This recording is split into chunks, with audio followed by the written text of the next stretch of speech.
Avon calling. Well, the doorbell works pretty good. I'm not really required to inspect doorbells, but I like to because most people have them.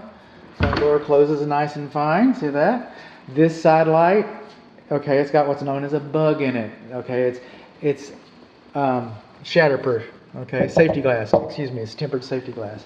Coming along in here, we're calling this the office study. We got our nice French doors right in here. We're seeing just a little bit of movement. Okay, between the baseboard right there. That is like nano nothing. All right.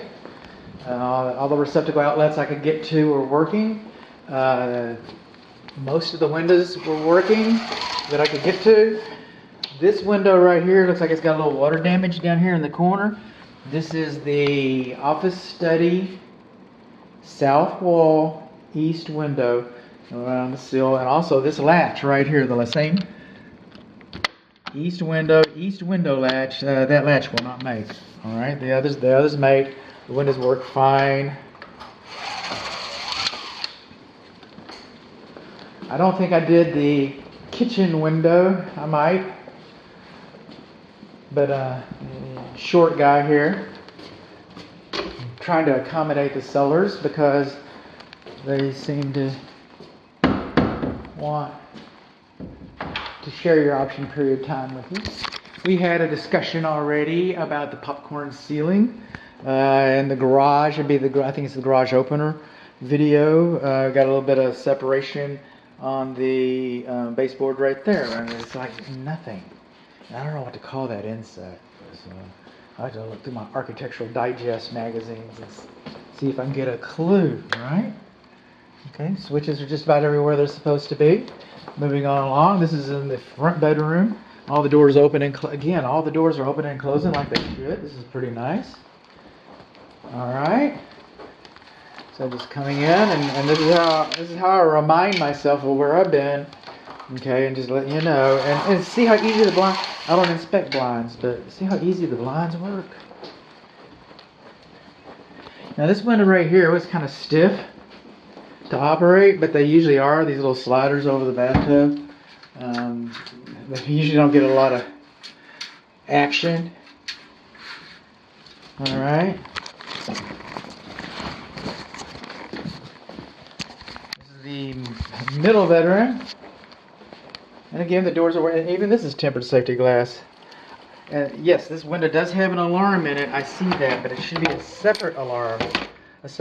So that if you're crawling out this window and somebody's in the other room and they're doing laundry and stuff, well, ironing, they'll know somebody got into the swimming pool area. Tension balls are all fine. Smoke alarm in this room. We already talked about the smoke alarms and lack thereof. Thermostat. We're in the primary bedroom area here. All right. Moving on along. This is all fine and fine. Again, the doors. This is kind of interesting little light here. It says 60 minutes. I really don't think it stayed on 60 minutes. But it does come on. I'll put it on 1 minute. It does come on, and I do know it turns off. We talked about the electrical. We talked about the plumbing. I like to check my work. Okay. All the luminaries. This is fine. We talked about this, that, and the other. Okay. All this has been discussed. Now, when I got here, okay, now we're in the sitting area of the primary bedroom suite. That's what we call it now. We used to call it other names. Went through a couple of trials and we lived with it for a long time, being called the master suite. And they said, "Oh, you can't do that." I said, "Okay." And they said, "Okay, well, we'll call it the owner's suite." And they go, "Oh man, you can't do that either." Okay. So it's the primary, and then got a little bit of movement right there. So all this is normal. We're in North Texas. This is expansive clay soil. Between it's completely hydrated and dehydrated, it expands and contracts about 3 inches. And this building is made out of, it's local. You know, architecture's, local. It's geographic. So it's all yellow pine and fir. So, and as the moisture from your breathing and your bathing and your heating goes up through the house, this house will grow about 3 inches. It won't grow 3 inches right here, but it'll grow about 3 inches overall. is the heat. You put it on the air conditioning cycle, it starts vacuum packing it down. It takes the humidity out, and it comes down. So you got the ground in the house moving about 3 inches. You're going to have little cracks like that. You should expect some small cracks. You shouldn't expect a lot of cracks, and you shouldn't expect big cracks. I'm not yesing off the cracks. Now this room has windows. I get this. It's got emergency egress. This door's not even necessary. But, you know, this door also requires it's a double cylinder deadbolt. So if you have a fire, go look for the key to get out. Now, I like to take this moment to say, this door was unlocked when I got here.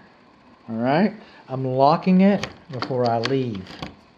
All right? But I found it unlocked. I never found the swimming pool light switch, so you might want to ask about that. Now, I am a home inspector. I'm not an engineer, even though I use some engineering equipment. I use a CompuLevel, made by Zip Level, very accurate, sensitive equipment. I use that. I use engineering equipment, but that doesn't make me an engineer. I'm a home inspector. I should stay in my lane. So I'm not calculating slope or looking for tolerances or anything like that. I use the measurements as guidelines, and two of the guidelines that I use is no more than 1 inch within 25 feet, no more than 1 inch of floor height elevation differential within 25 feet, or no more than 2 inches of floor height elevation differential overall.